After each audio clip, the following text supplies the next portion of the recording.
Hey guys, welcome to the study with Mayank. मैं हूं आपका मयंक और आज ला रहा हूं मैं आपके लिए एनसीईआरटी पॉलिटी क्लास 11 से। देखिए यहाँ पर आपकी बुक चल रही है राजनीतिक सिद्धांत। इसी क्रम में आज आपका यहाँ पर अध्याय 7वां है, यानी राष्ट्रवाद के बारे में हम जानेंगे कि राष्ट्रवाद की अवधारणा होती क्या है और इसे हम किस अर्थ में लेते हैं। क्या राष्ट्रवाद का जो हम अर्थ लगाते हैं वो क्या हमारे लिए उचित है, तो वो सब बातें हम इस अध्याय के तहत देखेंगे। तो चलिए स्टार्ट करते हैं आज का वीडियो, देखते हैं हमें क्या क्या डिस्कस करना है यहाँ पर। देखिए राष्ट्रवाद यानी नेशनलिज्म बड़ा ही ज्वलंत टॉपिक है, बड़ा ही ज्वलंत मुद्दा है। काफ़ी बार आपने देखा होगा लोग 15 अगस्त 26 जनवरी पे अपने अपने डीपी चेंज कर लेते हैं, यानी डिस्प्ले पिक्चर जो है चेंज कर लेते हैं, तिरंगा लगा लेते हैं या तिरंगे झंडे को मतलब अपने हाथों में लेके फोटो खिंचवाते हैं। तो क्या वो राष्ट्रवादी भावनाएं हैं? यानी कि आप जो राष्ट्रीय ध्वज, देश के लिए बलिदान जैसे गीत सुनते हैं, बातें करते हैं, क्या वो राष्ट्रीय भावनाएं हैं? क्या वो राष्ट्रवाद के ओतप्रोत लोग हैं? यानी जो लोग ये कहते हैं कि भाई हम झंडा फहरा रहे हैं या फिर हम झंडा अपने डीपी पे लगा रहे हैं, क्या मात्र झंडा लगा देने से कोई व्यक्ति राष्ट्रवादी हो जाएगा? तो वही जो है यहाँ पर चिंतन बताया गया है कि वर्तमान परिप्रेक्ष्य में आप देख रहे होंगे तमाम देशों में, यानी कि एक अपने भारत में नहीं, तमाम देशों में यही मचा हुआ है कि भाई लोग कुछ अपनी भावनाएं हैं, उन भावनाओं को आगे रखकर ये कर देते हैं कि भाई ये जो अगर इन भावनाओं को कोई समर्थन देगा तो वो राष्ट्रवादी होगा और इन भावनाओं को या इन विचारों को समर्थन नहीं देगा तो वो देशद्रोही होगा। ये देखिए एक आम अगर आप देखेंगे तो आजकल के कल्चर में भी यही चल रहा है कि अगर आप ये करेंगे तो आप राष्ट्रवादी हैं और नहीं करेंगे तो आप देशद्रोही हैं। तो ये जो है ये मतलब एक वैचारिक जो जंग चल रही है और वही वैचारिक जंग यहाँ पर रखी गई है कि वास्तव में जो आप देशभक्ति के लिए राष्ट्रीय ध्वज फहरा रहे हैं, देश के लिए बलिदान जैसी बातें कर रहे हैं, गाने सुन रहे हैं, आप ये सब चीज़ें देख रहे हैं, क्या ये वास्तव में राष्ट्रवाद की अभिव्यक्ति कर रही है? क्या वास्तव में राष्ट्रवाद आपको दर्शा रहे हैं? तो यहाँ पर उन सब पहलुओं पर यहाँ पर विचार किया गया है, गहनता से बताया गया है कि वास्तव में राष्ट्रवाद होता क्या है। क्या राष्ट्रवाद में केवल और केवल हम नारा लगा दें तो वो हम राष्ट्रवादी बन जाएंगे? तो ये विचार देखिए ऐसा नहीं है कि अभी आप समकालीन लोकतंत्र में व्यवस्था में देखें तो आज के लोकतंत्र में भी ये विचार जो है बार बार हिलोरे मार रहा है, बार बार लोग इस बात के लिए सशंकित हैं, यानी कि बार बार इस बात को सोचने पर मजबूर हो रहे हैं कि वास्तव में राष्ट्रवाद है क्या। क्या केवल और केवल हम झंडा पकड़ लेने से हमारे हाथ में राष्ट्रवाद बन जाएंगे? क्या केवल और केवल हम किसी एक वैचारिक पार्टी को ज्वाइन कर लेने से क्या राष्ट्रवादी बन जाएंगे? तो ये विचार जो है वास्तव में आज के परिवेश में आपके लिए यथार्थ साबित हो रहा है, बिल्कुल सही सटीक साबित हो रहा है। अगर आप देखेंगे तो आपने देखा होगा कि गणतंत्र दिवस की परेड में भारतीय राष्ट्रवाद का एक बेजोड़ प्रतीक है, ये बात आप सभी जानते हैं। और यहाँ पर यह प्रतीक सत्ता और शक्ति के साथ विविधता की भावना को भी प्रदर्शित करता है, क्योंकि हमारा देश एक विविधतापूर्ण संपन्न देश है और यहाँ पर उस विविधता को दर्शाने के लिए, उस विविधता का नमूना प्रदर्शित करने के लिए आपकी गणतंत्र दिवस या स्वतंत्रता दिवस की झांकियों में हर राज्य की जो है यहाँ पर झांकी शामिल की जाती है और हर राज्य की जो झांकी होती है हर राज्यों की, तो वहाँ पर वो विविधता भरी हुई होती है। तो ऐसे में पता चलता है कि वास्तव में कि हमारा जो राष्ट्रवाद है वो विविधता को प्रदर्शित कर रहा है। यानी कि हम जो गणतंत्र दिवस या स्वतंत्रता दिवस पर परेड देख रहे होते हैं तो वो परेड वास्तव में एक विविधता को प्रदर्शित कर रही होती है। ठीक है, तो यहाँ पर वही बताया गया है। तो हम कई लोग इस विविधता को भारतीय राष्ट्र से जोड़ते हैं, यानी कि हमारी जो कई लोगों का मानना है कि वास्तव में जो हमारी राष्ट्रवाद है, राष्ट्रीयता है, वो इस विविधता से ही मिलकर बनी है। लेकिन यहाँ पर वही बात कही गई है कि भाई राष्ट्रवाद की सर्वमान्य परिभाषा जो है करना आसान नहीं है। सर्वमान्य का मतलब जो सभी लोग मान्य कर लें, ये सभी लोग इस राष्ट्रवाद की परिभाषा को मान लें, ऐसी परिभाषा डिफाइन करना आसान नहीं है। थोड़ा इसके लिए वैश्विक रूप से जो यानी कि विश्व भर में जो मामले चल रहे हैं तो उन मामलों को भी देखते हुए परिभाषा में डिसाइड करनी है क्या होनी चाहिए। जैसे यहाँ पे जिक्र किया गया कि भाई पिछली 2 शताब्दियों के दौरान जो राष्ट्रवादी भावना है या राष्ट्रवाद, इसने एक सम्मोहक राजनीतिक सिद्धांत के रूप में उभरा है। सम्मोहक का मतलब आप जानते हैं, यानी कि किसी का सम्मोह कर लेना, यानी हिप्नोटाइज कर देना। जैसे कहते नहीं है कि कोई आपके बहकावे में आ जाए, कोई मतलब आप किसी के बहकावे में आ जाए, तो सम्मोहन होता है एक तरह का। तो वास्तव में आज जो 2 शताब्दियों में, पिछली 2 शताब्दियों में यही हुआ है कि जो राष्ट्रवाद की भावनाओं को जगा कर या राष्ट्रवाद की भावनाओं को नारा देकर लोगों को सम्मोहित किया गया है, लोगों को पृथक किया गया है, लोगों के अंदर जो यानी इसने उत्कट निष्ठाओं के साथ साथ गहरे विद्वेषों को भी प्रेरित किया है। यानी कि यहाँ पर निष्ठा तो निकाली है लेकिन साथ ही साथ एक खाई क्रिएट कर दी है, यानी कि एक राष्ट्रवादी और देशद्रोही की तरह कि भाई ये राष्ट्रवादी है, ये अगर ये बात कह रहा है तो राष्ट्रवादी है और ये बात ये नहीं कह रहा है, इस बात से ये ताल्लुक नहीं रखता है तो देशद्रोही है। यानी एक खाई क्रिएट कर दी है। यानी कि यहाँ पर वही बताया गया, जनता को जोड़ा है तो विभाजित भी किया है। राष्ट्रवाद की भावना यहाँ जनता को जोड़ रही है, वहीं विभाजित भी कर रही है। आप देखेंगे यहाँ पर कि राष्ट्रवाद ने अत्याचारी शासन से मुक्ति दिलाने में मदद की है, तो साथ ही साथ विरोध भी हो रहा है, कटुता भी बढ़ रही है, युद्ध भी हो रहे हैं। ये सब राष्ट्रवाद का ही परिणाम है। यानी कुछ लोगों की जो ये मान्यताएं होती हैं कि भाई ये भावनाएं हमारी जो है, इन भावनाओं की कदर नहीं कर रहा है एक समुदाय, तो लोग लड़ जाते हैं, भिड़ जाते हैं। तो ऐसे यहाँ पर आप देख रहे होंगे तमाम दंगे फसाद भी हो रहे हैं राष्ट्रवाद के नाम पर। यही राष्ट्रवाद आप देखेंगे संघर्षों ने राष्ट्रों साम्राज्यों की सीमाओं के निर्धारण में भी यहाँ पर योगदान दिया है। यानी राष्ट्रवाद की प्रक्रिया में इसने जो है, राष्ट्रवाद ने ही जो है सीमाओं के निर्धारण में भी योगदान दिया है। तो आप ये देखेंगे कि राष्ट्रवाद की वास्तव में परिभाषा करना इतना आसान तो नहीं है। लेकिन राष्ट्रवाद ने कुछ इसके पॉजिटिव एस्पेक्ट भी हुए हैं, कुछ नेगेटिव भी हुए हैं, दोनों ही हैं। लेकिन वर्तमान में जो पिछली 2 शताब्दियों में हुआ है वो नेगेटिव ज़्यादा हुआ है, पॉजिटिव कम हुआ है। यहाँ पर जो किताब जो इंगित करना चाह रही है वो यही बताना चाह रही है कि पॉजिटिव से ज़्यादा नेगेटिव यहाँ पर हो रहा है। अब देखिए यहाँ पर 19वीं सदी का जो है यूरोप का एग्जाम्पल दिया गया है। यहाँ बताया गया है कि भाई राष्ट्रवाद जो था वो बहुत सारे चरणों से होकर गुजरा था, कोई एक चरण नहीं था, कई सारे चरण थे और उनसे होकर गुजरा था। सबसे पहले राष्ट्रवाद की आप अभिव्यक्ति देखेंगे आप, तो आप सबसे पहले राष्ट्रवाद की भावनाओं का विकास जर्मनी, यानी आप जानते होंगे 39 जो छोटे छोटे संघ मिला के बनाया गया था जर्मन महासंघ, ठीक है, तो उन्हें यहाँ पे एकीकृत कर दिया गया। इटली का एकीकरण किया गया। यानी आपको पता होगा इटली में जो थे 7 अलग अलग राजाओं, 7 अलग अलग शासक वहाँ पे शासन कर रहे थे, तो बाद में पूरी इटली का एकीकरण किया गया है। तो ये जो है आप अगर राष्ट्रवाद के चरणों में देखेंगे तो यहाँ पर आप यूरोप में अगर आप एग्जाम्पल देखें तो आज का जो जर्मनी देख रहे हैं, इटली का एकीकरण देख रहे हैं, तो वो सब राष्ट्रवाद की प्रक्रिया के जरिए हुआ। यानी कि यहाँ पर जो लोग रहने वाले थे उन्हें ये लगा कि भाई ये हमारा जो कभी जो भूभाग था पूरा एक भूभाग रहा है, और यहाँ पर अभी वर्तमान में जो विभिन्न शासक राज्य कर रहे हैं इन सबको हटाकर जो पुराने शासक राज्य कर रहे थे, जिन पुराने शासकों के संरक्षण में हमारा जो भूभाग था वही भूभाग पर शासन पुनः स्थापित करना चाहिए। और ऐसे करके इस भावना को इन्होंने राष्ट्रवाद की भावना का नाम दिया है, और ऐसे करके ये पूरे पूरे देश बन गए हैं। तो यहाँ पर आप देखेंगे, ठीक है। अब देखिए यहाँ पर बताया गया है कि भाई राज्य की सीमाओं के सुदृढ़ीकरण में, यहाँ पर सुदृढ़ीकरण में स्थानीय निष्ठाएं हर किसी की होती हैं। बोलियां ये भी कहीं ना कहीं उत्तरोत्तर राष्ट्रीय निष्ठाओं और सर्वमान्य जनभाषाओं के रूप में विकसित हुई हैं। यानी कि ये बाद में राष्ट्रीय निष्ठाओं के रूप में, यानी बोली, यानी कोई व्यक्ति, देखिए हम लोग अभिव्यक्ति जो करते हैं, आप मेरी बात समझ रहे हैं, कैसे समझ रहे हैं, मैं हिंदी बोल रहा हूँ, आप हिंदी सुनने वाले हैं, यानी कि मैं जो वक्ता हूँ इस चीज़ का, यानी मैं जो बात कह रहा हूँ, यानी अपनी बात को जो रख रहा हूँ हिंदी भाषा में रख रहा हूँ, और आप लोग हिंदी को समझ रहे हैं, जान रहे हैं, तो आप हिंदी को सुन रहे हैं। तो आपको क्या लगेगा? आपको यही लगेगा कि भाई ये हमारा बड़ा आत्मीय, मतलब आत्मीयता के संबंध बने हुए हमारे सर से, हमें बात समझ में आ रही है, सर जो कह रहे हैं बात बिल्कुल सही है। तो यहाँ पर तमाम जो राष्ट्रवाद की भावना में क्या हुआ है, काफ़ी सारे देशों में बोलियाँ भी यहाँ पर निकल के आई हैं कि भाई एक जैसी बोलने वाले लोग हैं, तो इस आधार पर राष्ट्र बना दिया जाए। तो ये सब चीज़ें सामने देखने को मिली हैं। तो हम अगर देखेंगे, यानी यूरोप में देखेंगे, तो हमें यहाँ पर काफ़ी सारे चरण देखने को मिलेंगे राष्ट्रवाद के। राष्ट्रवाद कोई यकायक नहीं आ गया है, एक मतलब अपने आप नहीं आ गया है। अब यहाँ पर आप देखेंगे कि राष्ट्रवाद के कारण यहाँ पर बड़े बड़े साम्राज्यों का पतन भी हुआ है। पतन कैसे हुआ है? जैसे बताया गया कि भाई यूरोप में 20वीं शताब्दी के आरंभ में ऑस्ट्रियाई हंगेरियाई जो राज्य था उसका भी साम्राज्य का पतन हुआ, रूसी साम्राज्य का भी पतन हुआ। इनके साथ साथ अफ्रीका में ब्रिटिश, फ्रांसीसी, डच, पुर्तगाली साम्राज्य, यानी कि एशिया और अफ्रीका में आप देखेंगे, एशिया अफ्रीका के तमाम देशों में इनके औपनिवेश बने हुए थे, ब्रिटिश शासन के, फ्रांसीसी शासन के, डच और पुर्तगालियों के। तो ये सब इनका विघटन कैसे हुआ?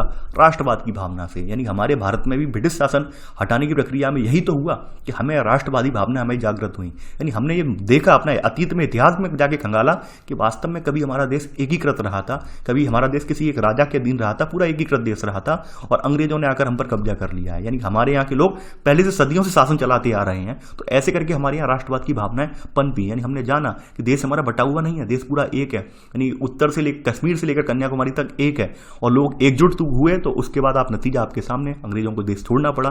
तो यहाँ पर आप देखेंगे राष्ट्रवाद की भावना से कुछ राष्ट्रों का निर्माण भी हुआ है, तो कुछ साम्राज्यों का पतन भी हुआ है। तो वास्तव में ये औपनिवेशी साम्राज्य थे, इनका पतन भी हुआ, और पतन का कारण क्या था? राष्ट्रवाद की भावना।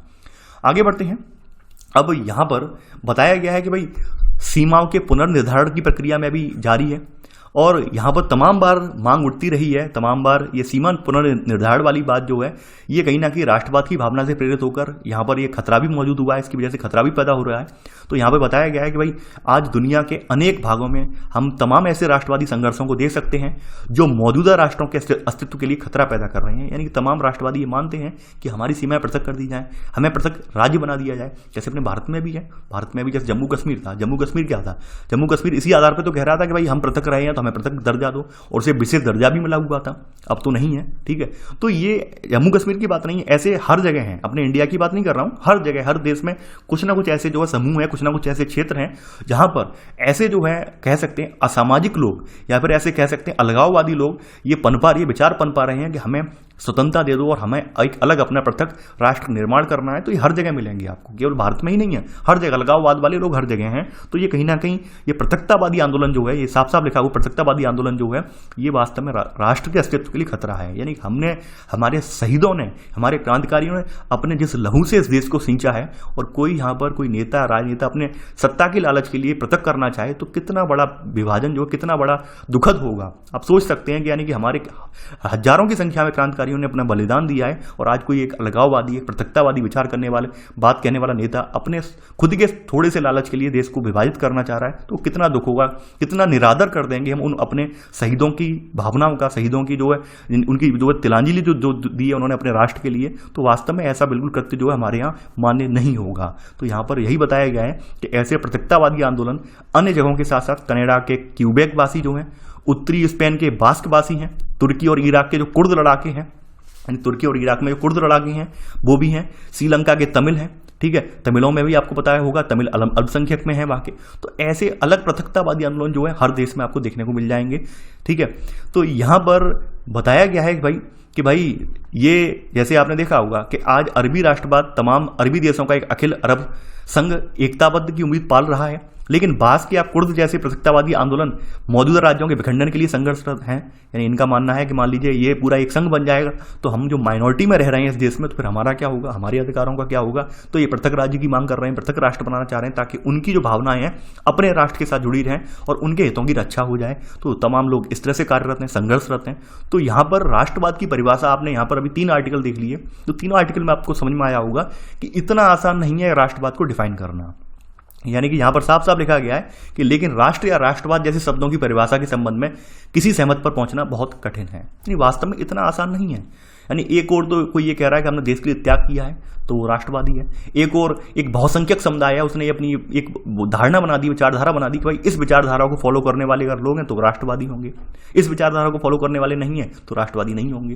तो ऐसे में बड़ा ऐसे मौजूदा संकट जो है वो बड़ा ही हमारे लिए गहराते जा रहे हैं, और हमें यहाँ पर एक डिफाइन करना बड़ा मुश्किल होता जा रहा है वास्तव में राष्ट्रवाद होता क्या है। यानी जो राष्ट्रवाद का जो धुन लोगों में चढ़ा रखी है कि आप राष्ट्रवादी नहीं हो, आप देशद्रोही हो, तो ये है क्या। यानी आपने ये भी देखा कि राष्ट्रवाद के नाम पे तमाम देश बने भी हैं, बिगड़े भी हैं, साम्राज्यों का विघटन भी हुआ है, दंगे फसाद भी हुए हैं राष्ट्रवाद के नाम पे। वर्तमान में भी राष्ट्रवाद के नाम पे ऐसी भावनाएं देखने को मिल रही हैं। तमाम जगह ये भी हो रहा है, राष्ट्रवाद के नाम पे पृथकतावादी आंदोलन छेड़ दिए जा रहे हैं, जिससे कि देश को टूटने का भी खतरा है।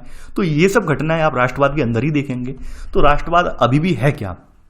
अब देखिए यहाँ पर राष्ट्र और राष्ट्रवाद के बारे में फिर से एक चर्चा यहाँ पर स्टार्ट हुई अगले आर्टिकल में, अगले पैराग्राफ में, कि भाई राष्ट्र जो है वो जनता का कोई आकस्मिक समूह नहीं है।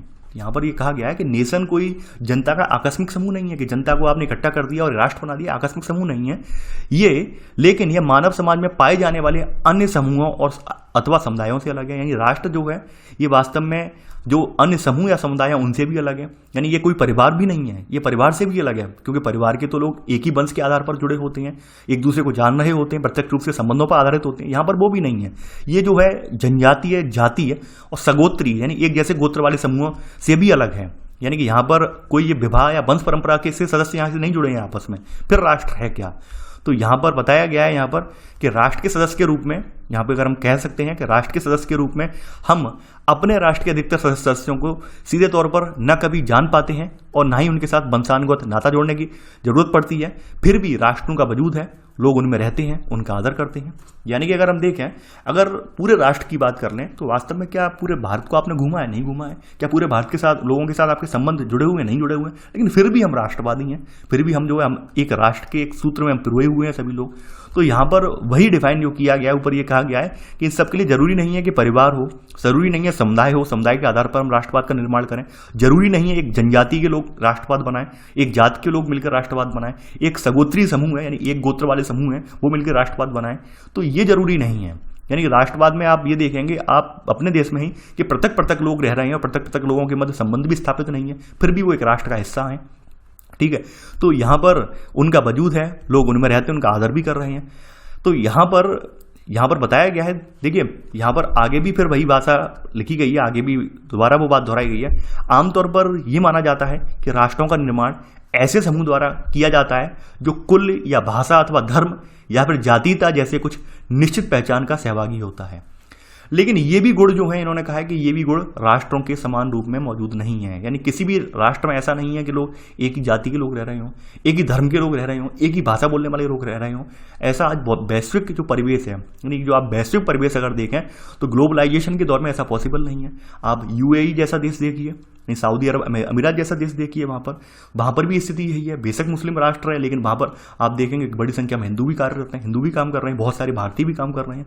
तो क्या वो केवल यही कह सकता है कि यहाँ पर गैर मुस्लिमों को यहाँ पर एंट्री नहीं है, गैर मुस्लिम कार्य नहीं कर सकते? ऐसा नहीं हो सकता है वहां पर। यानी आप ग्लोबलाइजेशन का जो दौर है वहां पे मान लीजिए अब समय के साथ साथ लोग रहते हुए वहां पे कुछ ऐसी पॉलिसी बन जाए, कुछ लोग वहीं के निवासी हो जाएं, तो वहां पर अगर वो निवासी वहां के बन जाएंगे तो उनके साथ ऐसे थोड़ी ना कहा जाएगा आप भारत से आए हो तो आप राष्ट्रवादी नहीं हो। नहीं, ऐसा बिल्कुल नहीं कह सकते हम।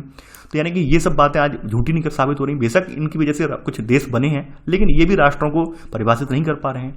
यहाँ पे बताया गया कि भाई कनाडा में अंग्रेजी बोलने वाले और फ्रांसीसी भाषा बोलने वाले साथ साथ रह रहे हैं। हमारे देश में आपको देखा होगा कि हमारे देश में भी अगर देखा जाए तो लगभग 1600 से ज़्यादा भाषाएं हैं बोली जाती हैं। नहीं, सब स्थानीय बोलियां मिलाकर बात करूं मैं, 1600 से ज़्यादा ही हैं भाषाएं। तो ऐसे में अगर हम ये कहें कि भाई एक भाषा बोलने वाले लोग केवल ऐसे शामिल हो जाएं तो वो हम राष्ट्रवादी बना दें, तो ये पॉसिबल नहीं है।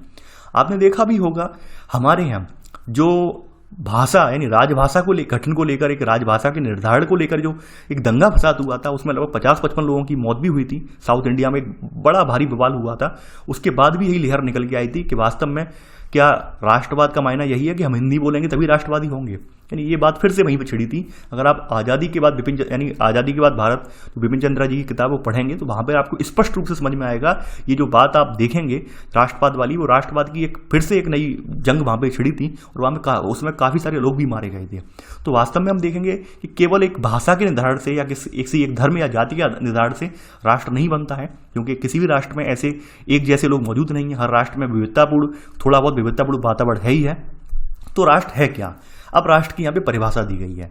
देखिए यहाँ पर पिछले वीडियो में कुछ बच्चों ने मुझे बोला कि सर आप नोट्स नहीं बनवा रहे हैं। देखिए एक बात आप समझ रहे होंगे इन पैराग्राफ को देखकर, इन पैराग्राफ में आप नोट्स नहीं बना सकते हैं। यहाँ पर आप चिंतन के लिए बोला गया आपको, यानी सोचने पर विचार कीजिए कि हाँ वास्तव में ये हम अपनी सोच को, अपनी बौद्धिक क्षमता को विकसित करना है ताकि हम तर्क रख कर पाएँ किसी से। नोट्स नहीं बनने लायक हैं यहाँ पर, पहले ही मैं बता दे रहा हूँ। पहले ही स्टार्ट की थी मैंने पुस्तक, आपको पहले ही बता दिया था कि यहाँ पर नोट्स बनना बहुत इम्पॉसिबल है, और नोट्स बनेंगे भी तो 1 या 2 या 3 या लाइन ज़्यादा से ज़्यादा मिल जाएंगी। जैसे राष्ट्र की परिभाषा बताई गई है यहाँ पर कि राष्ट्र होता क्या है, कि राष्ट्र बहुत हद तक एक काल्पनिक समुदाय है। देखिए ध्यान रखना, आपकी किताब इसे काल्पनिक समुदाय मान रही है, यानी कि आप ये मत सोचना है कि सर बोल रहे हैं, ये सर नहीं बोल रहे हैं। यानी आपकी किताब एनसीईआरटी ये कह रही है कि राष्ट्र क्या है, एक काल्पनिक है, कल्पना है, ठीक है, जो अपने सदस्यों के सामूहिक विश्वास, आकांक्षाओं और कल्पनाओं के सहारे एक सूत्र में बंधा होता है। यानी कि हमारे क्या है, एक सामूहिक विश्वास है।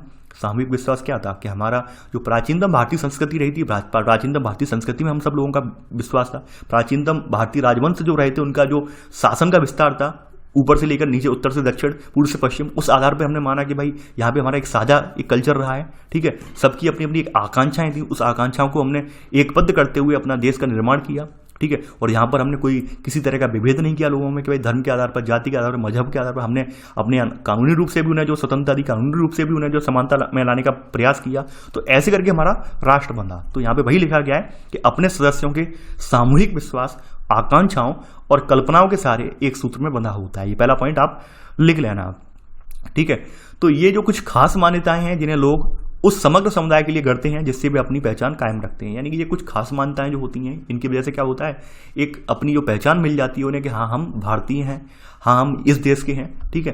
तो यहाँ पर आपने राष्ट्रवाद की परिभाषा आपने देख ली कि राष्ट्रवाद वास्तव में काल्पनिक समुदाय है जहाँ पर सबकी अपने अपने सदस्यों की सामूहिक विश्वास है, सामूहिक आकांक्षाएं हैं और कल्पनाओं के सहारे एक सूत्र में बंधा है। अब यहाँ पर कुछ ऐसी मान्यताएं हैं जिनके सारे एक राष्ट्र का निर्माण होता है। वो कौन कौन सी मान्यताएं हैं, वो मान्यताओं का यहाँ पे जिक्र किया गया है।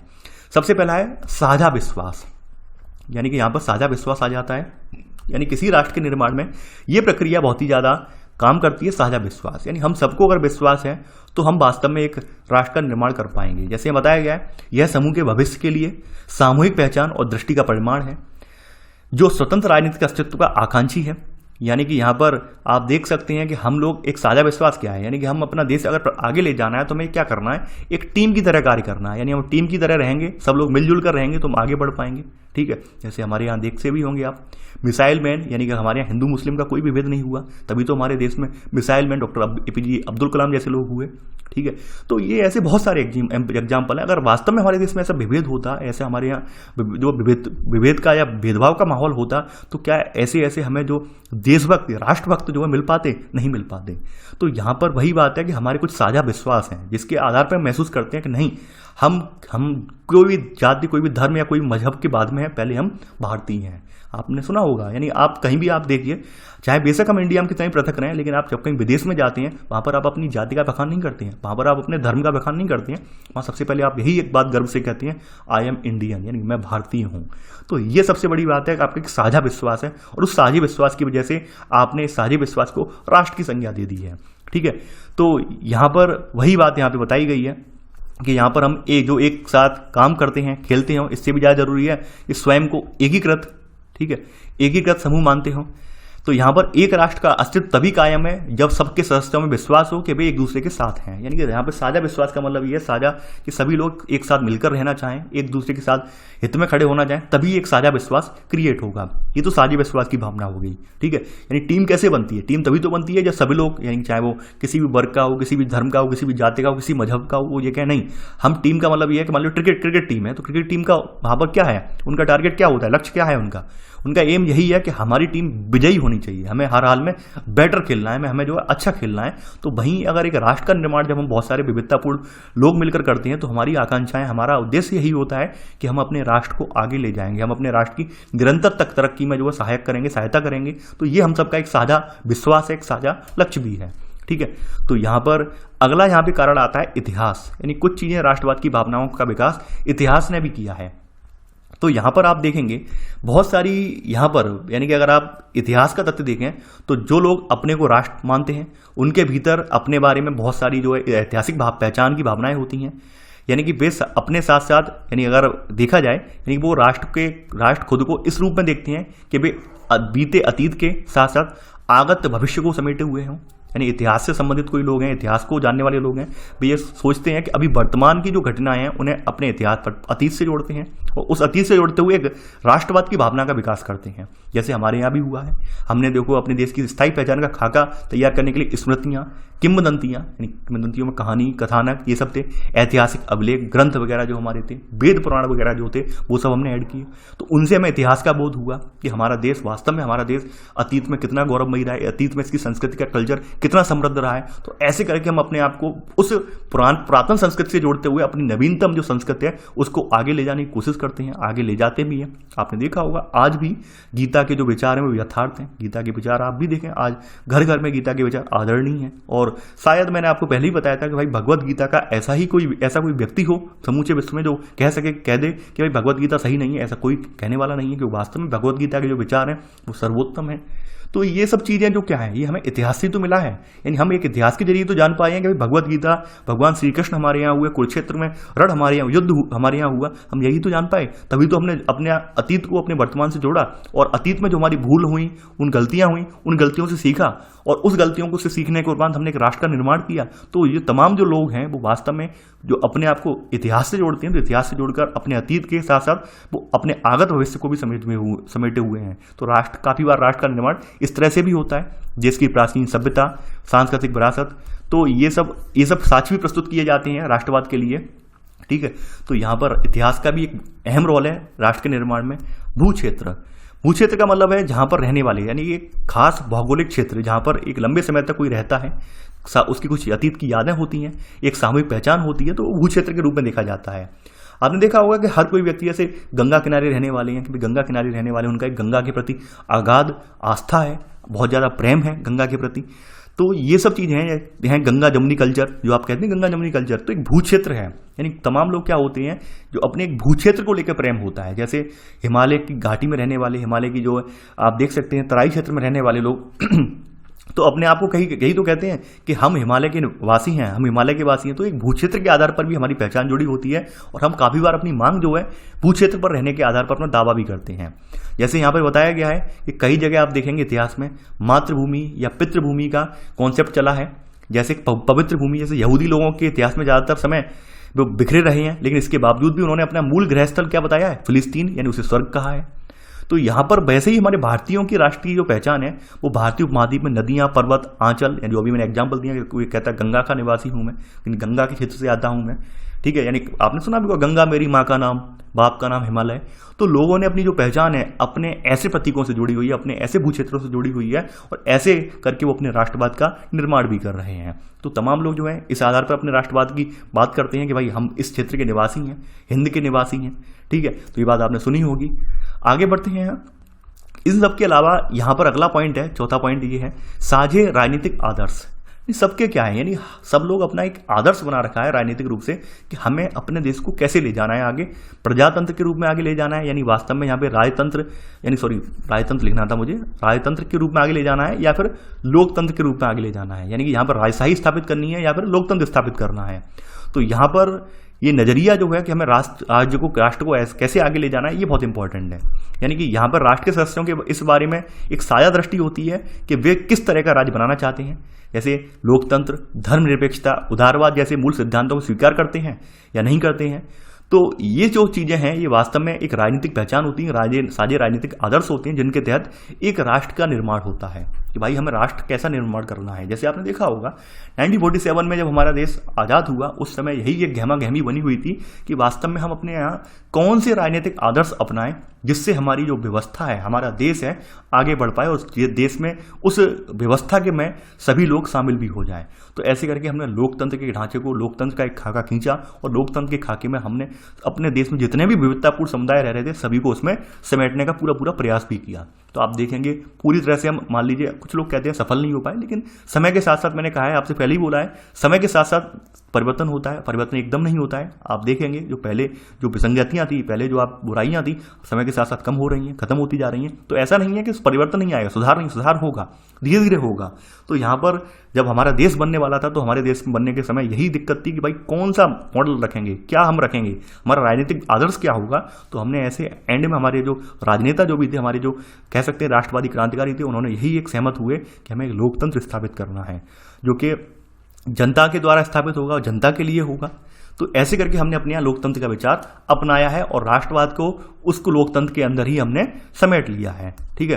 तो यहाँ पर बताया गया है कि भाई अगर राष्ट्र के नागरिक अपने सह नागरिकों के प्रति अपनी जिम्मेदारियों को जान और मान लेते हैं तो इससे राष्ट्र मजबूती होता है। यानी हम अपने आसपास रहने वाले व्यक्ति हैं, आसपास रहने वाले समुदाय हैं, इन सब की भावनाओं को अगर जान लेते हैं, इन सब के विचारों को जान लेते हैं, इनकी जिम्मेदारियों को मान लेते हैं तो राष्ट्र मजबूती होता है। यानी आपने देखा होगा हमारा जब संविधान बना तो हमने ऐसे तमाम उपबंध किए जिससे हमारे दलित वंचित वर्ग जो कभी हाशिए पर रहे थे, हाशिए पर बिल्कुल धकेले हुए रहे थे, उन्हें भी हमने मुख्य धारा में लाने का प्रयास किया ताकि हमारा राष्ट्र जो था और ज़्यादा सुदृढ़ हो सके और ज़्यादा मजबूत हो सके। उसका परिणाम भी आप सभी के सामने है।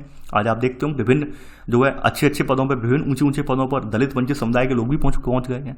तो ये चीज़ें हैं, यानी जो पहले कभी जिन्हें शिक्षा का अधिकार भी नहीं था आज वो ऊंचे पदों पर बैठे हैं, राष्ट्रपति जैसे पदों पर भी पहुंचे हैं। तो ये सब चीज़ कैसे पॉसिबल हो पाई, जब हमने अपनी जिम्मेदारियां जानी कि वास्तव में जो अतीत में जो भेदभाव हुआ है उस भेदभाव को खत्म करके लोकतांत्रिक व्यवस्था में एक ऐसी व्यवस्था रखेंगे जिसमें हर आदमी अपने आप को एक राष्ट्र का अभिन्न अंग मानेगा। तो ऐसे करके हमने ये जो है अपनी पहचान विकसित की। यहाँ पर आगे बढ़ते हैं। इसके अलावा साझी राजनीतिक पहचान, ये अगला पॉइंट, यानी कि अब 5वां पॉइंट आएगा ये साझी राजनीतिक पहचान। यानी कि यहाँ पर एक तो राजनीतिक आदर्श हो गया कि हम लोकतंत्र रखना है या फिर हमने राजतंत्र रखना है, एक राजनीतिक पहचान क्या बनाएंगे हम, यानी कि अपनी एक राजनीतिक पहचान क्या लेके चलेंगे, क्या विचार रखेंगे हम, तो वो विचार कैसे हमें हमारे समाज को मानेगा। तो यहाँ पे बताया गया है कि भाई बहुत से लोगों का ये मानना है कि हम जैसा राज्य या समाज बनाना चाहते हैं उनके बारे में साझी राजनीतिक दृष्टि व्यक्तियों को एक राष्ट्र के रूप में बांधने के लिए पर्याप्त नहीं होती है। यानी कि यहाँ पर तमाम लोग ये मान रहे हैं कि हम जैसा राष्ट्र बनाना चाह रहे हैं उसके लिए एक साझी जो राजनीतिक दृष्टि है तो वो राष्ट्र को बांधने के लिए पर्याप्त नहीं है। तो इसके लिए इन्होंने ये सुझाव दिया है साझी राजनीतिक पहचान के लिए कि इसके लिए ये होना चाहिए भाषा, जातीय, वंश, परंपरा, ये साझी सांस्कृतिक पहचान चाहते हैं ये लोग। ठीक है, जैसे यहाँ बताया गया है, यहाँ पे तर्क भी दिया है इसके बारे में कि आपकी अगर भाषा एक समान होती है तो अपने संवाद काफ़ी आसान हो जाते हैं, भाषा बोलना आप काफ़ी आसान हो जाता है जब आपकी भाषा जो समान हो। यानी मैं आपसे रूबरू हो रहा हूँ, मैं आपसे अपनी बात बोल रहा हूँ, आप मेरी बातों को समझ रहे हैं। क्यों समझ रहे हैं? आप हिंदी जानने वाले हैं। अब यहीं कोई साउथ इंडिया का विद्यार्थी आ जाए, क्या वो मेरी वीडियो पसंद करेगा? बिल्कुल नहीं करेगा, उसे समझ में ही नहीं आएगा कि सर बोल क्या रहे हैं। इसके अलावा हमारे धर्म के साथ साथ बहुत सारे विश्वास भी होते हैं, सामूहिक रीति रिवाज भी होते हैं। तो ये धर्म होने पर हमारे ये सब समान धर्म होने पर समझे जाते हैं, यानी कि हमारा समान जब धर्म होता है तो हम ये बहुत सारे विश्वास, सामाजिक रीति रिवाज जो होते हैं वो भी हमारे समझे जाते हैं। एक जैसे त्यौहार मनाते हैं, छुट्टियां होती हैं एक जैसे प्रतीक धारण करते हैं। और इस आधार पर, साझी राजनीतिक पहचान के आधार पर, इस आधार पर कुछ राष्ट्रों का निर्माण भी हुआ है। लेकिन यहां पर समस्या एक आ जाती है कि जो आप साझा राजनीतिक पहचान की बात में आप जो धर्म ले आते हैं, सांस्कृतिक पहचान ले आते हैं, वंश परंपरा ले आते हैं, ये हमारे लिए कहीं ना कहीं खतरा भी उत्पन्न कर देती है। यहां पर साफ साफ क्या है कि हमारे लिए खतरा भी उत्पन्न कर सकता है। क्यों कर सकता है? अब देखिए, आपने देखा होगा, चाहे बेशक धर्म एक ही हो, लेकिन धर्म के अंदर बहुत सारे, यानी कि सभी बड़े बड़े धर्म सब विविधता से भरे हुए हैं, कोई भी धर्म एक जैसा नहीं है। एक धर्म के अंदर भी अपने अपने संवाद बढ़ने की वजह से पंथ बनते जा रहे हैं, यानी अपने अपने वैचारिक समूह बनते जा रहे हैं। धार्मिक ग्रंथों के उनके नियम अलग अलग, व्याख्याएं अलग अलग हो रही हैं। यानी आप देखेंगे मुस्लिमों में शिया सुन्नी है, हिंदुओं में तमाम पंथ बने हुए हैं। ठीक है, हर किसी में अपने अपने पंथ बट गए हैं, यानी धर्म के अंदर भी पंथ बन गए। पंथ का मतलब अपने अपने वैचारिक समूह, यानी कि भाई हम इस समूह से विचार रखते हैं, ये हमारे समूह है। जैसे एक ईश्वरवाद, ठीक है, यानी केवल एक ईश्वर में आस्था रखना। ठीक है, तो ये इस तरह के बहु ईश्वरवाद वाले हैं कि बहुत सारी जो ईश्वरों में आस्था रखते हैं। तो ये सब चीजें आप देखेंगे। तो ये जो है, ये पंथ जो है, ये बढ़ते जा रहे हैं। तो ये जब पंथ अगर बढ़ते जा रहे हैं और हम अपनी जो बात जो कर रहे हैं, ये बात कर रहे हैं साझी राजनीतिक पहचान की, और मान लेते हैं इस आधार पर हम राष्ट्र का निर्माण करते हैं, तो यहाँ पर दिक्कत ये हो जाएगी कि जिस भी पंथ का बोलबाला होगा उस देश में, जिस भी पंथ को मानने वालों का बहुमत होगा, तो वहां पर वर्चस्ववादी और दमनकारी समाज का निर्माण हो जाएगा। ठीक है, यानी कि अगर मानते हैं कि मान लीजिए एक देश में कोई एक पंथ को मानने वाले, मान लीजिए एक धर्म है और एक धर्म की यहाँ पर दो शाखाएं हैं, एक शाखा है बी और सी। अब यहाँ पर बी वालों का बहुमत जो है 90% है और सी वालों का केवल 10% है। तो ये भी होगा कि एक धर्म होने के बावजूद भी यहाँ पे बी धर्म वालों का बोलबाला रहे और ये सी धर्म वालों के विचारों को, उनकी भावनाओं को बिल्कुल आदर ना करें, उन्हें राष्ट्रवादी ना समझें, उन्हें राष्ट्रभक्त ना समझें, ये भी होगा। तो ऐसे करके हमारा जो वर्चस्ववादी और दमनकारी जो समाज है उसका निर्माण कर देंगे, दमन करना स्टार्ट कर देंगे। जो बहुसंख्यक लोग हैं वो यही चाहेंगे 10% वाले या तो हमारे फेवर में आ जाएं या फिर इनको बिल्कुल खत्म कर दें। जैसे आपने कैथोलिक प्रोटेस्टेंट के बारे में देखा था, एक लंबा संघर्ष चला। ब्रिटेन में भी आपने देखा ये कैथोलिक प्रोटेस्टेंट को लेकर कैसा संघर्ष चला, कैसी मारकाट चली, ईसाईयत में भी चली है, वो आपने सबने देखा है। तो ये सब चीजें यहाँ पर एक निकल के आती हैं। तो यहाँ पर दूसरी बात यहाँ पे बताई गई है कि अधिकतर समाज जो है, ये पॉसिबल भी नहीं है कि जो हमने जो साझी राजनीतिक जो पहचान की बात कही है वो पॉसिबल क्यों नहीं है कि अधिकतर हमारी सामाजिक संस्कृति के रूप जो है ये विविधता से भरे हुए हैं। यानी आप किसी भी एक राज्य में जाएंगे, किसी राज्य की सदस्यता की शर्त के रूप में आप कोई खास धार्मिक या भाषाई पहचान को आरोपित कर देने से कुछ निश्चित समूह रूप जो है यहाँ पे शामिल होने से रह जाएंगे। यानी आप बेशक कुछ राज्यों में रख दें कि भाई ये फलाने धर्म वालों का राज्य है, फलानी भाषा वालों का राज्य है, फिर भी वहाँ पर कुछ ऐसे समूह होंगे जो ये क्राइटेरिया फुलफिल ना करते हो, जो मानक हैं पूरे ना करते हो, यानी कि अलग भाषा अलग समूह के हों। आपने देखा होगा, जैसे आपने देखा होगा तमाम तमिल में भी होता है कि तमिल में केवल जो तमिलनाडु है तमिल भाषियों के लिए, लेकिन ऐसा नहीं है। तमिलनाडु में भी बहुत सारे जो हिंदी भाषी लोग रह रहे हैं, अन्य भाषाओं के लोग रह रहे हैं। काफ़ी बार आंदोलन भी चढ़ा है, काफ़ी बार आप देखते होंगे विद्रोह भी होता है।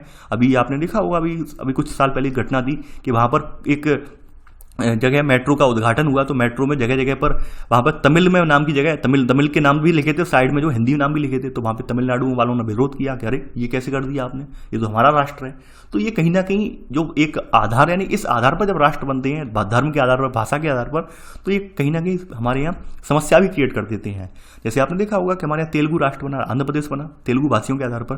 तो ये जो भाषा के आधार पर राष्ट्र बनते हैं, वास्तव में वो राष्ट्रवाद की भावना में कहीं ना कहीं अड़ंगा भी, अड़चन भी क्रिएट कर देते हैं। तो यहाँ पर एंड में निष्कर्ष यही निकाला जाएगा कि भाई साझी राजनीतिक पहचान के लिए जरूरी नहीं है कि लोकतंत्र में किसी भी खास धर्म, नस्ल या भाषा से संबद्धता की जगह एक मूल्य समूह के प्रति निष्ठा की जरूरत होती है। यानी कि यहाँ पर सबसे बड़ी जरूरी बात यह है लोकतंत्र में कि साझी राजनीतिक पहचान का मतलब यही निकल के आएगा कि खास धर्म, नस्ल या भाषा से संबद्धता की जगह क्या हो, एक मूल्य हो और एक मूल्य समूह के प्रति निष्ठा की जरूरत है। यानी इस मूल्य समूह से को देश के संविधान में दर्ज किया जा सकता है। यानी हमारा एक मूल्य हो, एक नैतिकता हो, और उसी नैतिकता का पालन हर कोई व्यक्ति करे, चाहे वो किसी धर्म का हो, किसी भी मजहब का हो, किसी पंथ से बिलोंग करता हो, लेकिन सबके लिए आदर्श कौन हो? संविधान। जैसे हमने कहा है कि हमारे यहाँ कोई भी कितना भी बड़ा धर्म ग्रंथ क्यों ना हो, लेकिन हमारा आज का संविधान सबसे ऊपर है। यानी आप देखेंगे हमारे यहाँ कितना भी धर्म कोई कितना बड़ा हो जाए, लेकिन संविधान सबसे ऊपर है। संविधान रहेगा तो आपके धर्म की जो आस्था जो है, आप मान रहे हैं अपने धर्म को, वो मान पाएंगे। और आपका संविधान नहीं रहेगा तो वास्तव में धर्म को मानने की स्वतंत्रता है वो भी नहीं रहेगी, क्योंकि संविधान ने ही हमें सारे अधिकार ये प्रदत्त करवाए हैं। यानी हमारी सामूहिक पहचान, हमारी सामूहिक निष्ठा के जो मूल्य निहित हैं वो वास्तव में हमारे संविधान में निहित हैं। तो वो आप चीज़ें यहाँ पर देखेंगे, और आपने यहाँ पे मंथन भी किया है। आगे बढ़ते हैं। आत्मनिर्णय। देखिए ये अगला पहलू आ जाता है आत्मनिर्णय, कि किस तरह से आत्मनिर्णय की भावनाएं जो हैं ये अक्सर एक बाधा उत्पन्न कर रही हैं, कह सकते हैं विरोधाभास उत्पन्न कर रही हैं। काफ़ी बार क्या होता है कि एक जैसे लोगों से मिलकर बना हुआ राज्य या राष्ट्र जो है अपने अपने आत्मनिर्णय या फिर स्वामित्व की मांग करते हैं। जैसे आपने देखा होगा तमाम बार आपके पूर्वोत्तर राज्य जो हैं, वहाँ पे पूर्वोत्तर राज्य में जैसे नागालैंड है, नागालैंड में एक प्रकार के लोग रह रहे हैं मोस्टली, तो वो कहते हैं भाई पूरे अधिकार हमें दे दिए जाएं। जम्मू कश्मीर देख लो, पूरा मुस्लिम बाहुल्य है, तो वो कहते हैं पूरे अधिकार हमारे हाथ में दे दिए जाए, हम जैसा चाहें वैसा हम करें।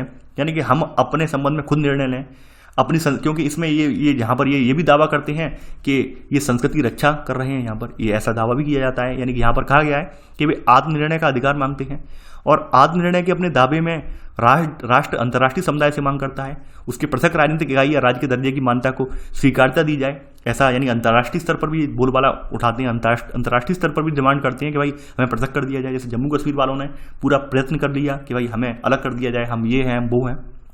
तो ऐसे करके बहुत सारे राष्ट्र, बहुत सारे राज्य इसी तरह की मांग करते हैं।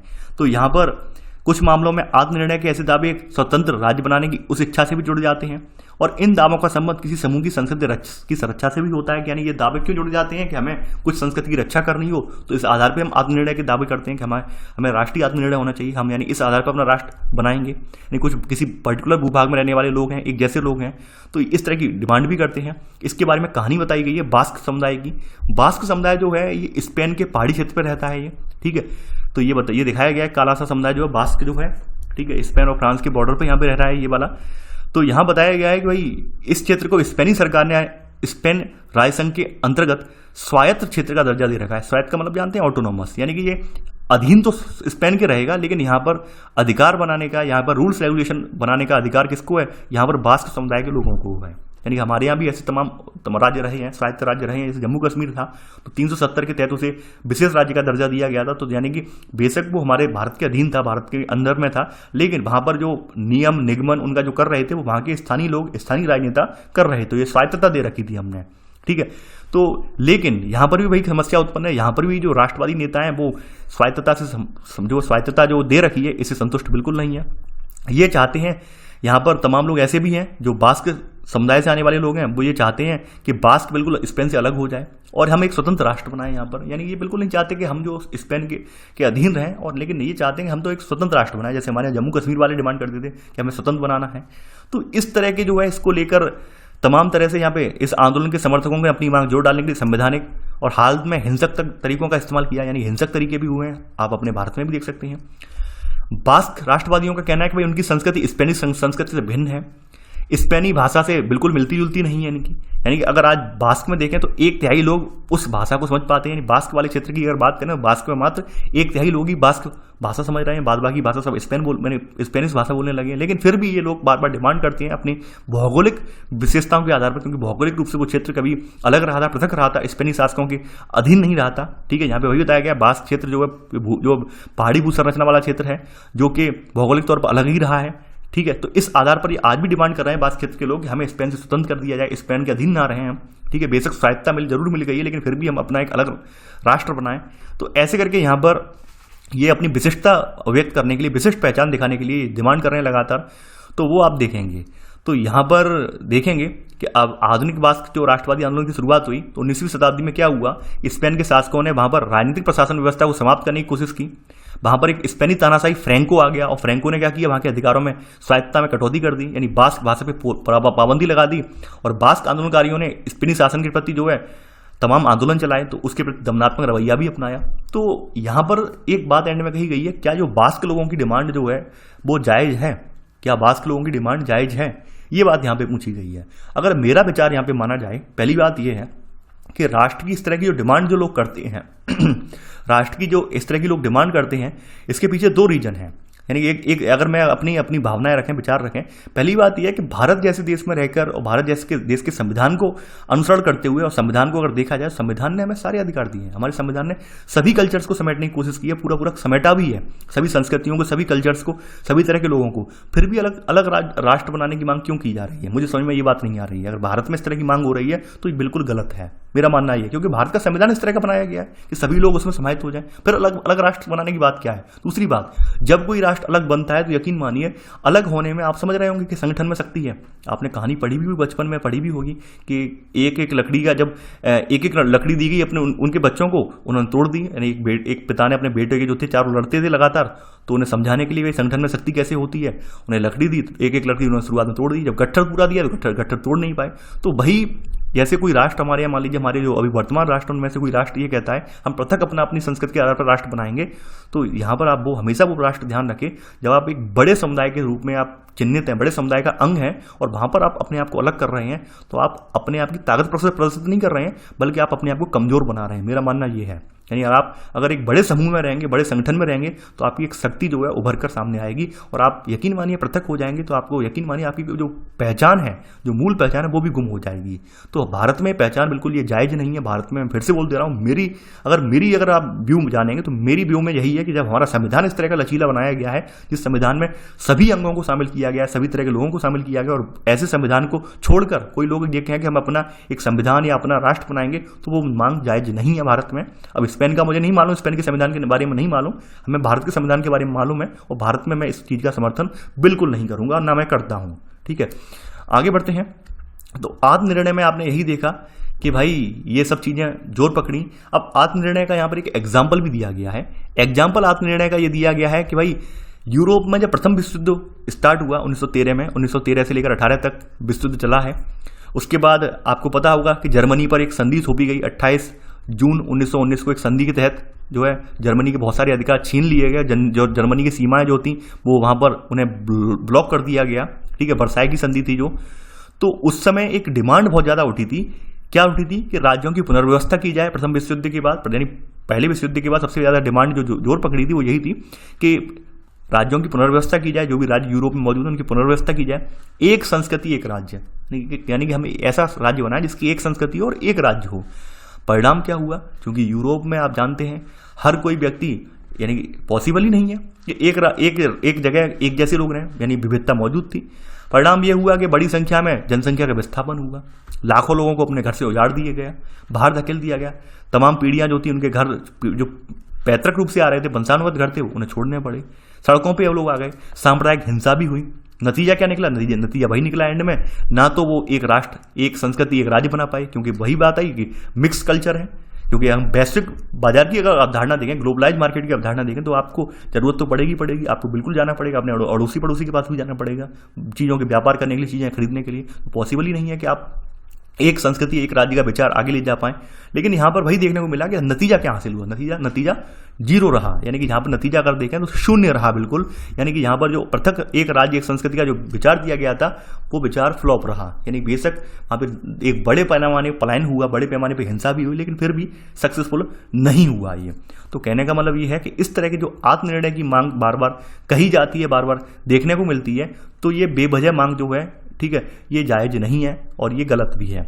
अब देखिए, सकारात्मक पहलू ये हो सकता है कि इनसे ये हुआ कि जो राष्ट्रवादी समूह थे उनकी आकांक्षाएं वो जो है उन्हें प्राप्त हो गई। यानी राष्ट्रवादी समूहों को राजनीतिक मान्यता प्रदान हो गई। इस तरह से ये सकारात्मक पहलू हो सकता है। लेकिन यहां पर आप देखेंगे, यहाँ पर इसका नकारात्मक पहलू ज़्यादा देखने को मिला। यानी कि यहाँ पर इस तरह के विकास का सकारात्मक पहलू यह था कि उन बहुत सारे राष्ट्रवादी समूहों को राजनीतिक मान्यता प्रदान की गई जो स्वयं को अलग राष्ट्र के रूप में देखते थे, अपने भविष्य को तय करने और अपना शासन स्वयं चलाना चाहते थे। तो ऐसे करके यहाँ पर जो राजनीतिक रूप से जो सक्रिय लोग थे उन्हें सत्ता जरूर मिल गई। यानी इस तरह का विभाजन करके जो राजनीतिक रूप से सक्रिय लोग थे उन्हें सत्ता जरूर मिल गई, लेकिन यहाँ पर बड़े पैमाने पर पलायन हुआ, बड़े पैमाने पर सांप्रदायिक हिंसा हुई और जनता को एक बड़ी जान माली की हानि उठानी पड़ी। जैसे आपने भारत और पाकिस्तान के विभाजन में देख लीजिए, सबको पता पता था कि भाई मुसलमान यहाँ से पूरी तरह से नहीं जा सकते, मुसलमान पूरी तरह से विस्थापित नहीं हो सकते हैं और ना ही वहाँ पर रहने वाले हिंदू पूरी तरह से यहाँ पर आ सकते हैं उस समय। लेकिन फिर भी कुछ लोगों की जिद के आगे जो है ये विभाजन हुआ, और विभाजन के उपरांत आप जानते हैं कितनी भयानक हिंसा हुई। तो आप अगर उसकी झलक भी देखनी हो तो आप अगर गदर मूवी आपने देखी हो तो आपको दिख जाएगा स्टार्टिंग में ही सीन। तो कुछ इस तरह का ही माहौल था उस समय। तो कहीं ना कहीं ये अपनी राजनीतिक आकांक्षाएं पूरी करने के लिए जो लोग इस तरह के आत्मनिर्णय कि भाई हम अपना एक आत्मनिर्णय आत्मनिर्भर राज्य बनाएंगे, ये मांग राष्ट्रवाद के बिल्कुल खिलाफ है, राष्ट्रवाद के अगेंस्ट है। ठीक है, तो यहाँ पर इसका एक अलग एस्पेक्ट भी बताया गया है। यहाँ पर ये तो आपका ये बताया गया है कि किस तरह से हिंसा हुई है, वो सब बताया गया है। एक अगला भी बताया गया है, जैसे एशिया अफ्रीका में औपनिवेशिक प्रभुत्व कायम था, तो हमने इस तरह की अपनी स्वाधीनता की बात भी की थी, यानी अपने आत्मनिर्णय लेने की बात की थी। हमने भी ये माना था, अगर हमारे स्वतंत्रता संग्राम की स्थिति देखें तो वहां पर हमने माना था कि भाई बेशक ब्रिटेन हमारे ऊपर राज करता रहे, लेकिन हमें यहाँ पर नीतियां निर्णय बनाने का अधिकार हमें खुद मिलना चाहिए। यानी हमारे यहाँ खुद के राष्ट्रीय समूहों को सम्मान मान्यता प्रदान करेगी, ठीक है, जिससे कि हमारे सामूहिक हितों की रक्षा भी हो जाए। तो इस तरह के हमारे यहाँ विचार पनपे थे। तो इनसे क्या होता है कि भाई बताया गया है कि भाई राष्ट्रीय मुक्ति आंदोलन के राष्ट्र के लिए न्याय, अधिकार और समृद्धि हासिल करने के लिए लक्ष्य ये इन सबसे प्रेरित थे ये बात। तो आप देखेंगे कि समय समय पर जो ये मांग है आत्मनिर्णय वाली, इसका अलग असर हुआ है, यानी कहीं पॉजिटिव असर हुआ है और कहीं नेगेटिव असर भी हुआ है। पॉजिटिव असर आपने देखा, नेगेटिव भी देख लिया। यहाँ पे नेगेटिव का ही जिक्र है। पॉजिटिव अगर देखें तो पॉजिटिव हमारे आज़ादी के संघर्ष में अगर देखा जाए तो आज़ादी के स्वतंत्रता संघर्ष में, स्वतंत्रता संग्राम वाले संघर्ष में ये पॉजिटिव एस्पेक्ट था आत्मनिर्णय वाला। यानी हमें अपने आप को अपना खुद के डिसीजन लेने के लिए सक्षम बनाना था, हमारे ऊपर यानी कह सकते हैं संप्रभु राज्य बनाना था, संप्रभु राष्ट्र बनाना था। यानी हम किसी भी स्थिति में कोई हमारे ऊपर निर्णय ना ले, ठीक है। यानी यहाँ पर हम उन राष्ट्र राज्यों को विरोधाभास स्थिति में पाते हैं जिन्होंने संघर्षों की बदौलत स्वाधीनता प्राप्त की है, लेकिन अब वे अपने भू क्षेत्रों में राष्ट्रीय आत्मनिर्णय के अधिकार की मांग करने वाले अल्पसंख्यक समूहों का विरोध कर रहे हैं। यानी उस समय हमारे यहाँ ये आत्मनिर्णय वाली भावना थी, इसकी वजह से हमें आज़ादी मिल पाई, लेकिन जैसे तैसे करके हमने देश को एकीकृत किया। लेकिन आज आप फिर से देखेंगे तमाम ऐसे अल्पसंख्यक समूह ये डिमांड कर रहे हैं कि हमें पृथक कर दिया जाए। जैसे आप देखेंगे दक्षिण भारत में तमाम बार डिमांड उठी है कि दक्षिण भारत अलग कर दिया जाए, इस तरह की डिमांड उठती है। पूर्वोत्तर वाले अपने आप को अलग दिखाना चाहते हैं। तो ये सब चीज़ें आपको देखेंगी को मिलेंगी। तो ये आत्मनिर्णय के आधार पर कुछ चीज़ें पॉजिटिव भी हो रही हैं, कुछ चीज़ें नेगेटिव भी हो रही हैं, लेकिन वर्तमान परिवेश में आप देखेंगे तो नेगेटिव ज़्यादा हो रहा है। जैसा कि मैंने स्टार्टिंग में ही कहा था कि वर्तमान में राष्ट्रवाद के नाम पर पॉजिटिव चीज़ों से ज़्यादा नेगेटिव की ओर लोग अग्रसर हो रहे हैं। तो वो आप यहाँ पर आप देख भी रहे होंगे, यहाँ पर एग्जाम्पल भी आप देख रहे होंगे। नेगेटिव एग्जाम्पल आपके सामने ज़्यादा है, पॉजिटिव एग्जाम्पल कम निकल के आ रहे हैं, क्योंकि पॉजिटिव इतनी चीज़ें ज़्यादा नहीं है। लोगों ने अपने अपने निज स्वार्थ में उसे तब्दील कर लिया है। आज जो मांग जो उठ रही है पृथक राज्यों को पृथक यानी कि स्वामित्व जो स्वायत्तता देने की मांग उठ रही है, वो मांग लोगों की नहीं है, वो वहाँ के राजनेताओं की मांग है। हकीकत बात यही बन चुकी है, जो वहाँ के राजनेता अपने अपने लालच के लिए जो ग्रसित है, अपने लालच के लिए ग्रसित हैं, वो इस तरह की मांगें उठा रहे हैं, वो इस तरह की जनता को भड़का रहे हैं और जनता के बीच एक हिंसा पर उतारू होने के लिए उसे जो उकसा रहे हैं बार बार। तो वो सब चीज़ें हमें देखने को मिलेंगी, ठीक है। तो यहाँ पर आज दुनिया में यही देखा जाता है, आज दुनिया में तमाम राज सत्ताएं इसी दुविधा में फंसी हुई हैं कि भाई आत्मनिर्णय के जो आंदोलन से कैसे निपटा जाए। यानी कि केवल किसी एक देश का बात नहीं है, हर देश में स्थिति देखने को मिलेगी। यानी जो देश एकीकृत होकर देश भी बन गए हैं, उन सब देशों में भी आप देखेंगे अलग अलग संस्कृति वाले लोग आज ये चाह रहे हैं कि हमारी एक पृथक पहचान बन जाए, हम एक अपना अलग राष्ट्र बनाएं। तो आप यहाँ पर भी इस तरह का आत्मनिर्णय वाला आंदोलन यहाँ पर देखने को मिल सकता है यहाँ पर, ठीक है। तो जरूरत ये है आत्मनिर्णय वाला जो आंदोलन है इसे शांत करने की, कि भाई समाधान नए राज्यों के गठन में नहीं है, यहाँ पर वर्तमान राज्यों को अधिक लोकतांत्रिक और समतामूलक बनाने में है। यहाँ पे साफ साफ यहाँ पे एक्सेप्ट किया गया है कि भाई समाधान नए राष्ट्र बनाने से नहीं है, नए राज्यों का गठन करने से समाधान नहीं निकलेगा। समाधान तब है जब आप पूरे लोकतांत्रिक अधिकार जो पूरे मिले हैं उनको अच्छे से पालन करवाएं और समतामूलक व्यवस्था कायम करवाएं, तब वो समाधान निकलेगा। अलग आप ये करने से समाधान नहीं मिलेगा कि लो ये हिस्सा तुम ले लो, ये तुम ले लो, नहीं। बराबरी का हिस्सा तभी होगा जब आप संविधान में जो नियम जो प्रदत्त किए गए, नियम जो मिले हैं, कानून मिले हुए हैं, उनके अकॉर्डिंग किसी राज्य की स्थापना करवाएं, किसी राज्य में लोकतंत्र स्थापित करवाएं, जैसे जम्मू कश्मीर में स्थापित हुआ। क्योंकि जम्मू कश्मीर को एक 370 के तहत जो अलग दर्जा दिया गया था, वो समाप्त जब किया गया तो वास्तव में क्या हुआ, एक समानता का माहौल क्रिएट हुआ, जो विशेष शक्तियां थी वो खत्म हुई, ठीक है। तो इस तरह से देखते हैं कि ये जरूरी सबसे बड़ा क्या था कि लोकतांत्रिक को समतामूलक बनाया जाए। आगे बढ़ते हैं यहाँ पर। अब यहाँ पर वही सब बातें बार बार लिखी गई हैं कि भाई अल्पसंख्यक समूहों की जो पहचान है बार बार इसमें खतरा में भी आ जाती है। यानी बहुसंख्यक समूह अगर ये बात नहीं मान रहा है, संविधान को यहाँ पे अमल में नहीं ला रहा है, तो ऐसे में पहचान भी, अस्तित्व भी खतरे में आ जाता है। ये सब चीज़ें हमें देखने को इसमें मिलेंगी। यहाँ पे लिखा हुआ है एंड में, जो राष्ट्र अपने शासन में जो अल्पसंख्यक समूह यानी माइनॉरिटीज़ हैं इनके अधिकारों और सांस्कृतिक पहचान की कद्र नहीं करता है, उनके लिए अपने सदस्यों की निष्ठा प्राप्त करना मुश्किल हो जाता है। यानी इन समूहों का सहयोग पा पाना बहुत मुश्किल हो जाता है। ये बात हकीकत है। वास्तव में हमारे संविधान में अगर देखा जाए तो हमारे संविधान में अल्पसंख्यकों को पूरे अधिकार दिए गए हैं ताकि उनकी संस्कृति, उनका कल्चर, उनकी जो शैक्षणिक जो गतिविधियां हैं वो बनी रहें, संचालित हो सकें। यानी हमारा संविधान, तभी हमने पहले ही कहा था कि अगर अपने भारत में देखा जाए तो भारत में संविधान ने लगभग सभी समुदायों को यहाँ पे कवर कर लिया है, कोई भी समुदाय हाशिए पर नहीं छूटा है। तो हम कह सकते हैं कि हमारा संविधान बिल्कुल सटीक है, सही है। और इस संविधान को देखते हुए कोई राष्ट्र या कोई व्यक्ति या कोई समुदाय ये कहता है कि हमें आत्मनिर्णय के आधार पर हमारा क्षेत्र पृथक कर दिया जाए तो फिर मांग वो जायज नहीं है। अब देखिए अगली हेडिंग आपकी जो है वो है राष्ट्रवाद और बहुलवाद। जैसे कि नाम से ही आपको इंगित हो रहा है कि एक राष्ट्रवाद है, बहुलवाद। बहुलवाद का मतलब क्या है कि जिसकी बहुलता है और वो जो बात कहेगा वो बात सही माननी पड़ेगी। यानी यहाँ पर सबसे बड़ी बात है कि राष्ट्रवादी कौन होगा, जिसकी बहुलता है। यानी मान लीजिए यहाँ पे सपोज दैट एक देश 500 लोगों से मिलकर बना है, यानी एक राष्ट्र कोई 500 लोगों से मिलकर बना है। वहाँ पर 400 लोग जो कह रहे हैं कि भाई ये बात सही है, ये कथन बिल्कुल सही है, 100 लोग कह रहे हैं ये कथन गलत है। तो यानी कि ये जो कथन कह रहे होंगे ये बात इनकी नज़रों में बिल्कुल सही है, 100 लोग जो है बिल्कुल नज़र में देशद्रोही है, राष्ट्रवादी नहीं है। तो मेन चीज़ ये है कि राष्ट्रवाद में आज कैसे बहुलवाद हावी हो रहा है, यानी लोगों की जो बहुलता वाली भावनाएं हावी हो रही हैं, उसकी वजह से राष्ट्रवाद में वास्तव में समस्याएं क्रिएट हो गई हैं। ठीक है, यानी कि एक संस्कृति, एक राज्य के विचार को त्यागते हुए ये जरूरी हो जाता है ऐसे तरीकों के बारे में सोचा जाए जिसमें विभिन्न संस्कृतियां और समुदाय एक ही देश में फल फूल सकें। यानी कि साफ साफ कहा गया है कि हम जो एक संस्कृति, एक राज्य वाला जो विचार यूरोप में आपने देखा जिसकी वजह से बहुत सारी दिक्कतें हुई, वो सब त्यागते हुए हम ये कोशिश करें कि हमारे यहाँ जितने समुदाय हैं, जितने वर्ग हैं, जितनी संस्कृतियां हैं, वो कैसे एक सूत्र में बंधी रहें ताकि हम जो है मिलजुल कर एक राष्ट्र का एक निर्माण करें और राष्ट्र को आगे भी ले जाएं। हमने पहले ही जैसा कि मैंने बताया था, भारतीय संविधान ने पूरा जहाँ पर जो अपना प्रयास किया है और प्रयास इनका सार्थक भी रहा है। भारतीय संविधान में धार्मिक, भाषाई, सांस्कृतिक अल्पसंख्यकों की संरक्षा के लिए एक विस्तृत प्रावधान भी शामिल किया गया है, आपने पढ़ा भी है। हमारे यहाँ जो अल्पसंख्यक वर्ग है उसके अधिकारों को संरक्षण प्रदान करने के लिए हमारे मौलिक अधिकारों यानी फंडामेंटल राइट्स में भी जो है उपबंध रखे गए हैं ताकि जो हमारा अल्पसंख्यक वर्ग है अपने आप को बिल्कुल हाशिए पर ना समझे, अपने आप को बिल्कुल ये ना समझे कि हमारे साथ धोखा हुआ है, न्याय हुआ है, पूरा हमने उनके साथ न्याय किया है। तो आप समझ सकते हैं कि हमने ये पूरा गुंजाइश नहीं रखी है कोई भी कि हमारे देश में इस तरह की कोई गतिविधि हो। तो यहाँ पर आप देखेंगे तमाम देशों में समूहों को जो अधिकार प्रदान किए गए उनमें शामिल हैं अल्पसंख्यक समूह, उनके सदस्यों की भाषा, संस्कृति और धर्म के लिए संवैधानिक संरक्षा के अधिकार। यानी ज़्यादातर देशों में आपको इसी तरह के जैसे हमारे भारत में रखे गए हैं अधिकार, वहाँ पर भी माइनॉरिटी के लिए यही अधिकार रखे गए हैं।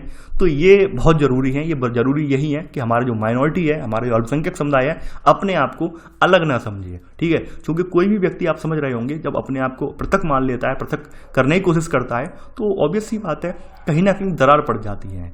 एक दरार पड़ने की वजह से ये होता है कि आप देखेंगे तमाम तरह का जो विद्वेष भावना है या आरोप प्रत्यारोप है वो लगने स्टार्ट हो जाते हैं। और आरोप प्रत्यारोप जब लगने स्टार्ट हो जाते हैं तो किसी राष्ट्र को आगे ले जाने में ये बाधक साबित होते हैं। आप देखते होंगे तमाम लोगों के मन में तमाम तरह की आशंकाएं होने की वजह से तमाम लोग जो थे गलत रास्ते पर उन्मुख हो गए और गलत रास्ते का परिणाम ये हुआ आतंकवाद, नक्सलवाद, ये सब चीज़ें आप देखेंगे। यानी कि लोगों के मन में ये भर गया कि नहीं ये हमारे यहाँ ये ऐसा हो रहा है तो इस रास्ते पर चल पड़े और उसका परिणाम आप देखेंगे समाज में एक कलंक की तरह है। आतंकवाद, नक्सलवाद, ये दोनों आपके सामने हैं। तो कहीं ना कहीं हमारे लिए ज़रूरी ये हो जाता है कि हम किसी भी समूह को इस रास्ते पर जाने से बिल्कुल रोकें। तो उसके लिए हमने अपने यहाँ संवैधानिक प्रावधान भी किए हैं और संवैधानिक प्रावधानों के तहत उन्हें पूरा उनके साथ जस्टिस भी हो रहा है, न्याय भी हो रहा है।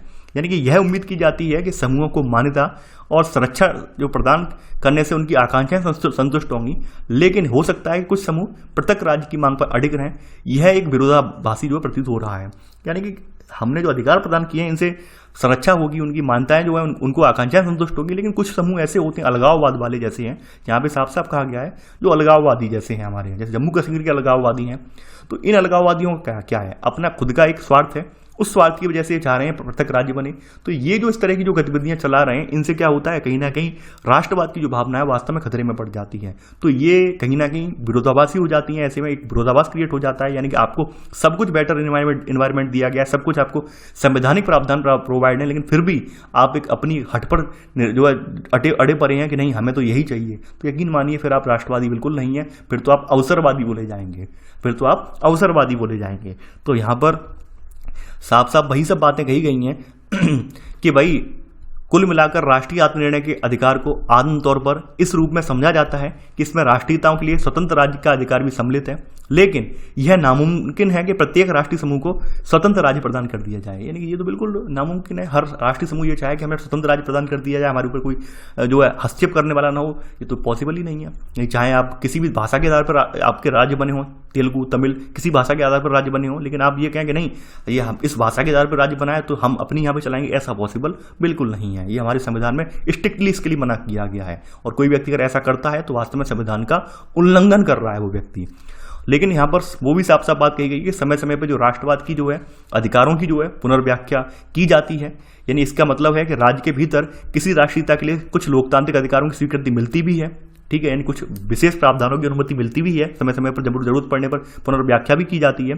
तो एंड में आपको निष्कर्ष निकलकर ये आया, यहाँ पर एंड में निष्कर्ष आपको निकलकर यही आया कि वास्तव में राष्ट्रवाद है क्या, वही हम वहीं पर पहुंच रहे हैं।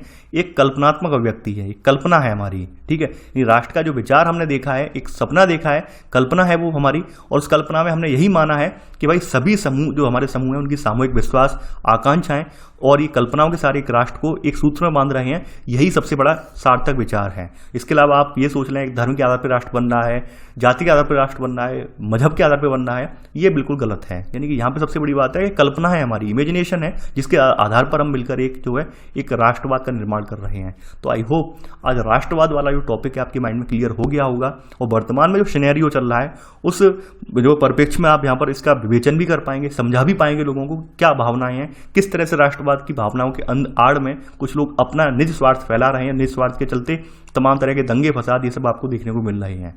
तो आई होप आपको लेक्चर पसंद आया होगा। तो आप लोग इस वीडियो को लाइक शेयर करना बिल्कुल ना भूलें। तो चलिए आज के लिए बस इतना ही। Thanks for watching. जय हिंद।